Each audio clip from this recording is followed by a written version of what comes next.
सकारात्मक सोच, जो कि दो किसानों की मोटिवेशनल स्टोरी है। भगवान ने उन्हें देख के उनसे पूछा, अब तुम्हें क्या चाहिए? तुम्हारे इस जीवन में क्या कमी थी? अब तुम्हें क्या बनाकर मैं पुनः संसार में भेजूं? पुराने समय की बात है। एक गांव में दो किसान रहा करते थे।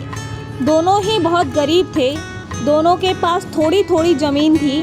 दोनों उसमें ही मेहनत करके अपना और अपने परिवार का गुजारा जैसे तैसे चलाते थे। अकस्मात कुछ समय पश्चात दोनों ही एक ही दिन एक ही समय पर मृत्यु हो गई। यमराज दोनों को एक साथ भगवान के पास ले गए। उन दोनों को भगवान के पास लाया गया। भगवान ने उन्हें देखा तो उनसे पूछा, अब तुम्हें क्या चाहिए? तुम्हारे इस जीवन में क्या कमी थी? अब तुम्हें क्या बनाकर मैं पुनः इस संसार में भेजूं? भगवान की बात सुनकर उनमें से एक किसान बड़े गुस्से से बोला, हे भगवान, आपने इस जन्म में मुझे बहुत ही घटिया ज़िंदगी दी थी। आपने कुछ भी नहीं दिया था मुझे। पूरी ज़िंदगी मैंने बैल की तरह खेतों में काम किया है। जो कुछ भी कमाया वह बस पेट भरने में लगा दिया। ना ही मैं कभी अच्छे कपड़े पहन पाया और ना ही कभी अपने परिवार को अच्छा खाना खिला पाया।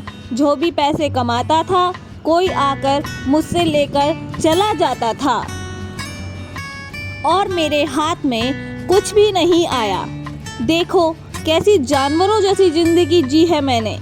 उसकी बात सुनकर भगवान कुछ समय मौन रहे और पुनः उस किसान से पूछा, तो अब क्या चाहते हो तुम? इस जन्म में मैं तुम्हें क्या बनाऊं? भगवान का प्रश्न सुनकर वह किसान पुनः बोला, भगवान, आप मुझे कुछ ऐसा कर दीजिए कि मुझे कभी किसी को कुछ भी देना ना पड़े। मुझे तो केवल चारों तरफ से पैसा ही पैसा मिले। अपनी बात कहकर वह किसान चुप हो गया। भगवान ने उसकी बात सुनी और कहा, तथास्तु, तुम अब जा सकते हो। तुम्हें ऐसा ही जीवन दूंगा जैसा तुमने मुझसे मांगा है। उसके जाने पर भगवान ने पुनः दूसरे किसान से पूछा, तुम बताओ, तुम्हें क्या बनना है? तुम्हारे जीवन में क्या कमी थी? तुम क्या चाहते हो? उस किसान ने भगवान के सामने हाथ जोड़ते हुए कहा, हे भगवान, आपने मुझे सब कुछ दिया। मैं आपसे क्या मांगूं? आपने मुझे एक अच्छा परिवार दिया, मुझे कुछ ज़मीन दी जिस पर मेहनत से काम करके मैंने अपने परिवार को अच्छा जीवन दिया। खाने के लिए आपने मुझे और मेरे परिवार को भरपेट खाना दिया। मैं और मेरा परिवार कभी भूखा पेट नहीं सोया। बस एक ही कमी थी मेरे जीवन में, जिसका मुझे अपनी पूरी ज़िंदगी अफसोस रहा और आज भी है। मेरे दरवाजे पर कभी कुछ भूखे और प्यासे लोग आते थे भोजन मांगने के लिए, परंतु कभी कभी मैं भोजन ना होने के कारण उन्हें खाना नहीं दे पाता था और वो मेरे द्वार से भूखे ही लौट जाते थे। ऐसा कहकर वह चुप हो गया। भगवान ने उसकी बात सुनकर उससे पूछा, तो अब क्या चाहते हो तुम?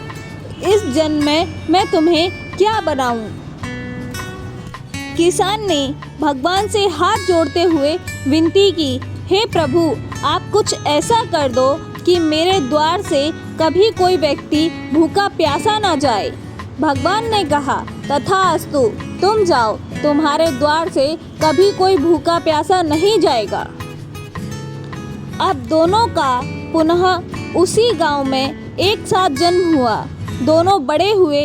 पहला व्यक्ति जिसने भगवान से कहा था कि उसे चारों तरफ से केवल धन मिले और मुझे कभी किसी को कुछ ना देना पड़े, वह व्यक्ति उस गांव का सबसे बड़ा भिखारी बना। अब उसे किसी को कुछ देना नहीं पड़ता था और जो कोई भी आता उसकी झोली में पैसे डालकर ही जाता था। और दूसरा व्यक्ति जिसने भगवान से कहा था कि उसे कुछ नहीं चाहिए, केवल इतना हो जाए कि उसके द्वार से कभी कोई भूखा प्यासा ना जाए, वह उस गांव का सबसे अमीर व्यक्ति बना। तो दोस्तों, हर बात के दो पहलू होते हैं, सकारात्मक और नकारात्मक। अब ये आपकी सोच पर निर्भर करता है कि आप चीज़ों को नकारात्मक रूप से देखते हैं या फिर सकारात्मक रूप से। अच्छा जीवन जीना है तो अपनी सोच को अच्छा बनाइए, चीज़ों में कमियां मत निकालिए, बल्कि जो भगवान ने दिया है उसका आनंद लीजिए और हमेशा दूसरों के प्रति सेवा का भाव रखिए। तो दोस्तों, अगर आप सभी को यह वीडियो पसंद आई हो तो कृपया इसे लाइक करें और साथ ही कमेंट में अपनी राय अवश्य बताएं और चैनल को सब्सक्राइब करना ना भूलें। साथ ही दोस्तों के साथ शेयर भी करें। धन्यवाद दोस्तों।